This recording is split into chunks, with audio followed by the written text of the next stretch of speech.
So it's day 3 of my 7-day fast. I'm gonna do a weigh-in and I'm gonna check my ketones, and there's some other news that I want to tell you. So today I'm taking the day off.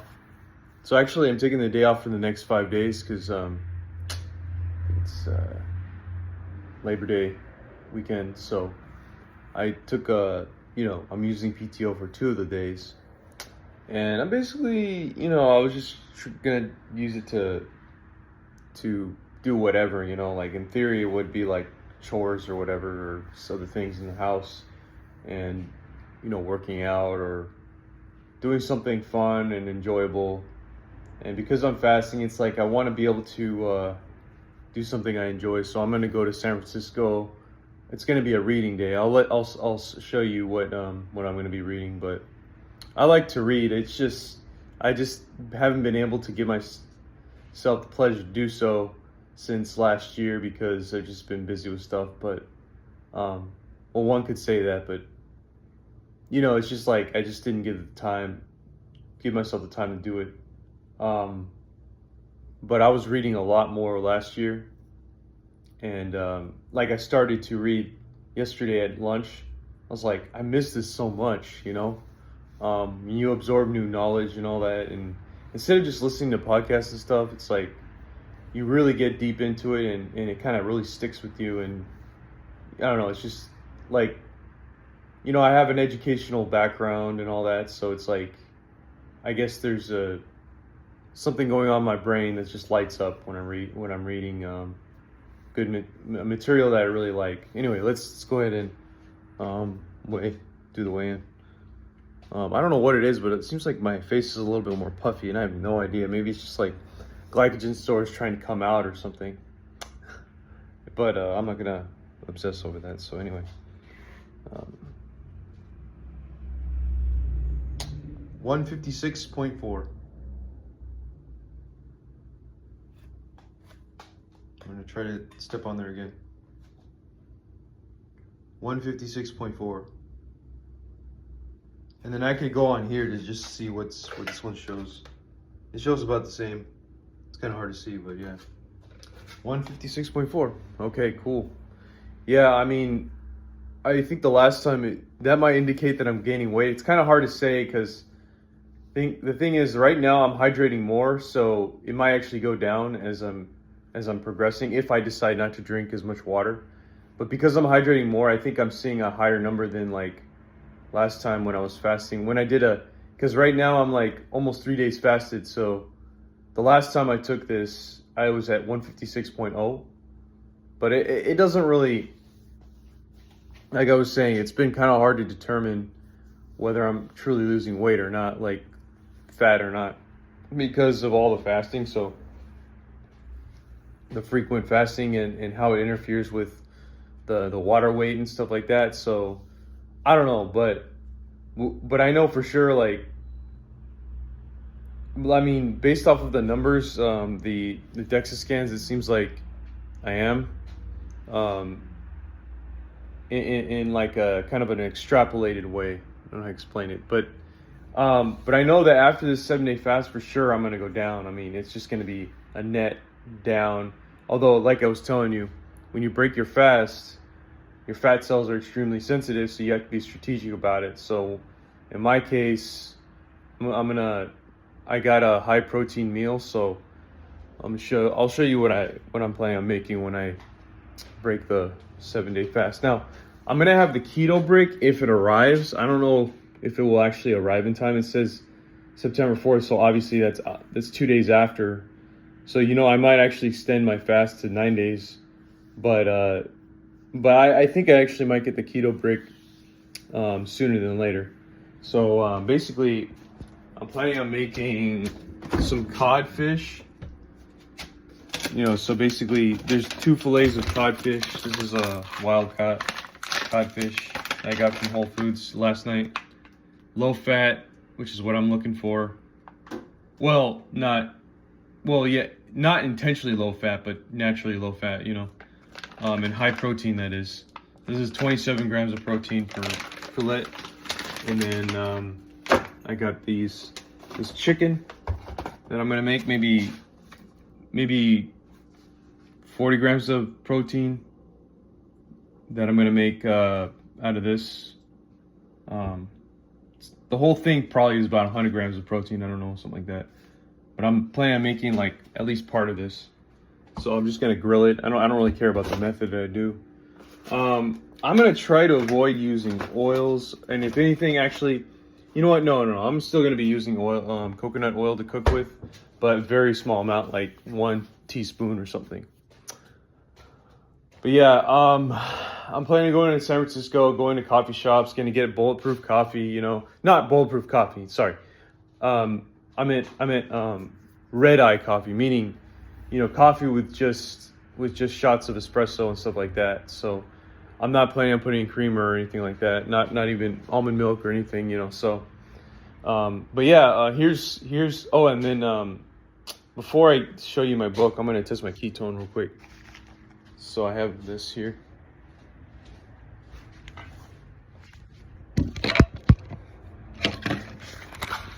Test my ketone.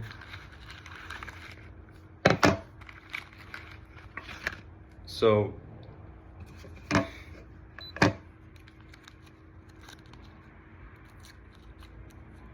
now it's kind of interesting because the last time I went into remember the last time I went into the whatever it was called, I'm pretty sure I kind of retained some muscle, you know, because the last time I went into the DEXA scan, the in-body scan, it basically showed that I had no fat loss. But again, if you extrapolate that, I actually did have weight, in terms of fasting time, I did have a net weight loss, fat loss, but I had, you know, higher muscle when I went in there, and I didn't even have sugar or anything. So, I think that in a way, it's like if I were to weigh myself like 2 weeks before that, you'd see like 155.1 or 154.8 or something. But yeah, I mean, so I think it is fat loss. I think it is fat loss. So anyway.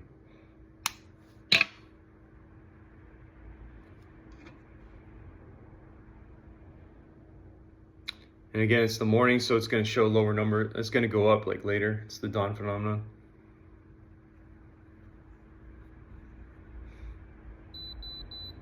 This is 1.5. So it should probably, it's weird because this is the third day of fasting. So I've, in the past, I've been up to like 4 or 5 at this point. But it is what it is. I mean, it's not a big deal. I mean, the fact that it shows that number is pretty good. I think some people just can't get into ketosis. So anyways, thanks for watching. I'm gonna get ready. I'm gonna have a Jocko, and I'm gonna go to San Francisco, Baker Beach. I'll probably show you some footage of that. It's gonna look nice. So yeah, thanks for watching. I forgot I was gonna show you the books that I'm gonna bring. So I just got this Stephen Gundry book. It's called The Gut-Brain Paradox. And yes, it is a nutrition book that seems like it's just abundantly on the internet. So like, what's the point in reading it? But I guess even Tony Robbins says something good about it. Once in a generation, a doctor comes along that completely changes the way we think about food and our health. Dr. Gundry is that physician. Following his advice and do personally is life-changing. I'm just trying to give a Tony Robbins impression. I don't know. It's just I can't do it. I used to be able to do impressions really good, but and then I have this other book called So yeah, The Gut-Brain Paradox is I saw his Instagram, and when I saw it was half off, I was like, wait, it's half off, not just on Amazon, but at the bookstore? I'm like, I'm going to the bookstore. So, I was like, I'll just get it, because it was $16, but the thing that I found interesting about this is that I want to learn more about, like, he was saying that the book is about, like, all the updated research involving the the gut microbiome and how it's related to your mental health and stuff like that. So I'm sure, obviously, it's not a dense PhD biology textbook slash crazy PhD paper with all these figures and how they did randomized trials or whatever you want to call it. I don't even know how it works in that, because I know there's a department at Berkeley for all this stuff, but like doing, showing all the numbers and the statistics and stuff like that. It's not like that, but he kind of summarizes it, like this is how it works, blah blah blah. And like I was telling you before, I'm interested in this too because Thomas DeLauer talks about the gut mucosal layer and how important it is when it comes to fasting and when you put yourself under a lot of stress, like if you're doing long distance running. And this is why I started taking the collagen peptides, because it helps with all that. And the same reason why I'm taking bone broth. Now I probably should be drinking bone broth while I'm fasting, but I just haven't, just because I don't know, I feel like it kind of interferes. But I think I'm gonna have some in in an hour. But I'm trying not to like do anything, I'm trying to be more strict about this. Yeah, I haven't had bone broth at all during the fast. I just haven't. But I've been hydrating. But yeah, the gut mucosal layer and the endothelial layer, whatever you want to call it, the stomach lining is important to kind of think about when you're trying to be, I guess, a biohacker, or you're trying to be like health conscious, health aware, because it's a new thing that they're studying and that they're researching, and it can explain a lot of things that are not directly related, like ADHD and autoimmune diseases, and which is included with that is Alzheimer's and what do you call it? Yeah, just anything like that. So it's like I believe my grandma had I think she had Alzheimer's, and just the way that the cancer progressed, and in cancers too, the way that cancer progresses is it can be detrimental. I mean, I think a lot of it is related to the gut, so it's important to kind of get an idea of how that works, which we don't really know much about. Like the whole idea of leaky gut or just leaky anything, it's interesting, but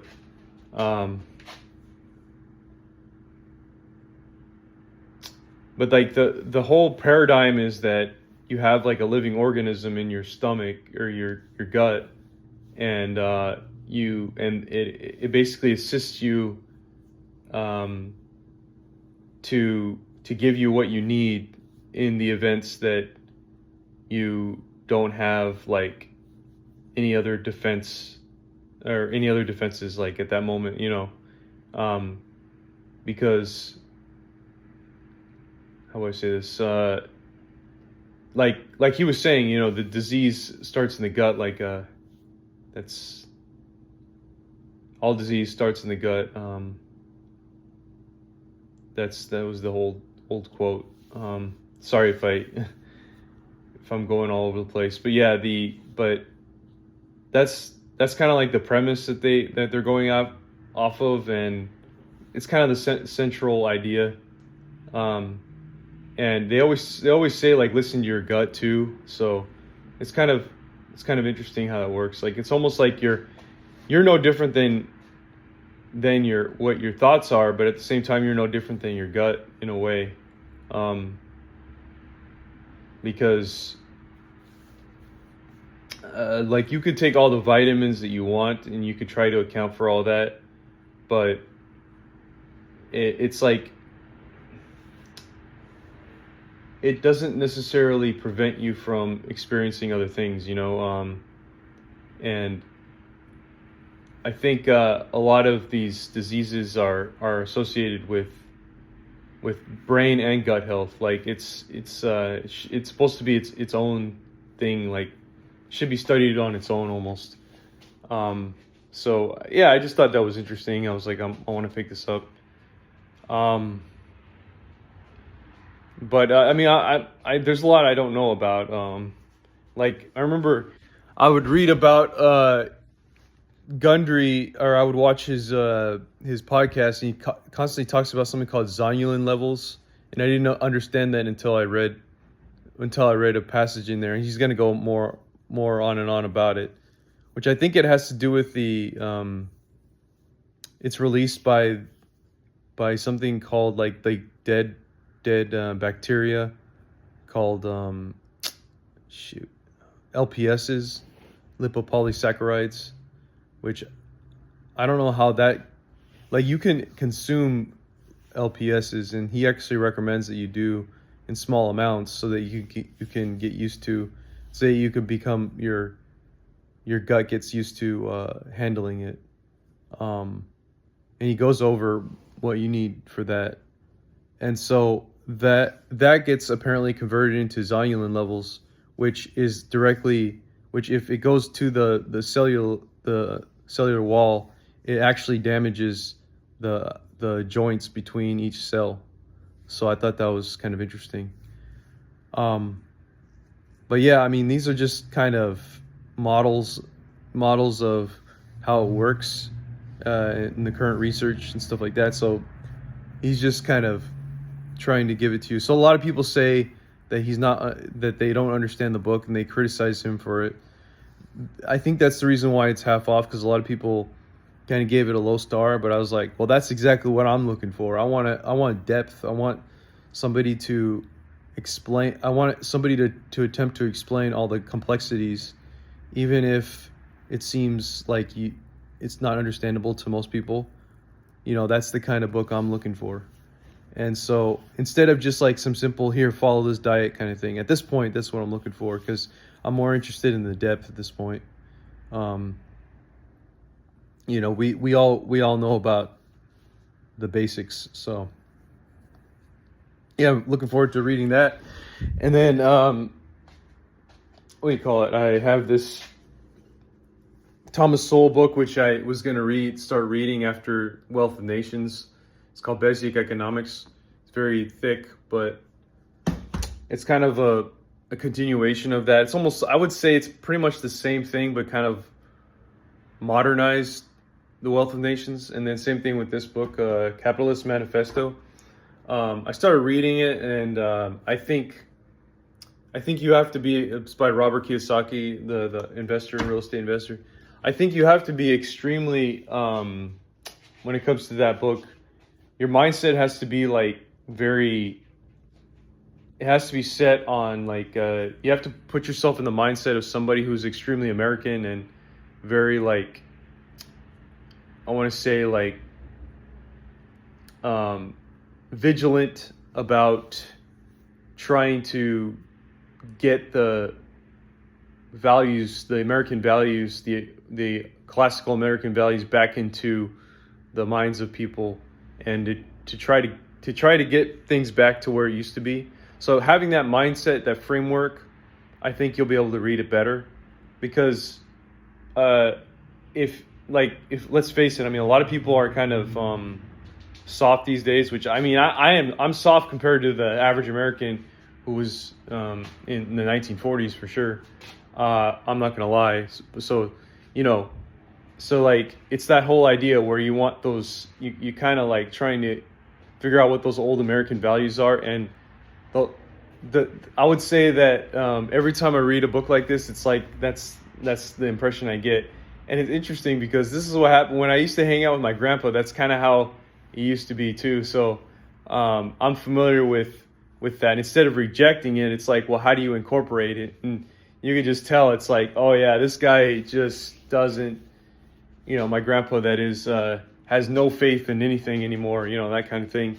And it's different than like a random old guy that's like we call it shell shocked from their past or whatever, and just like grumpy at everything. It's different than that. I mean, obviously they're going to be more resilient about stuff, but I'm talking about like somebody who had good intentions, and they're kind of like disappointed with the generations and stuff like that.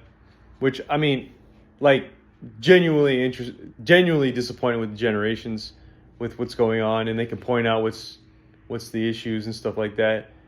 And like I said, I responded perfectly. I feel like when I've picked up on this, like I'm like, yeah, I mean, you're basically right. Like there's certain American values that we need to, retain, that we've basically lost because we're too soft. So, I mean, that's kind of a wrong, in my opinion. Saying it's because you're soft is kind of a wrong way of looking at it. I think that it's better to say it's just that people they just don't know any better, and they've been led astray in a different direction and misgeneralized, and as a result they became soft, and they could reverse that if they truly looked within and tried to figure out what's going on, and how to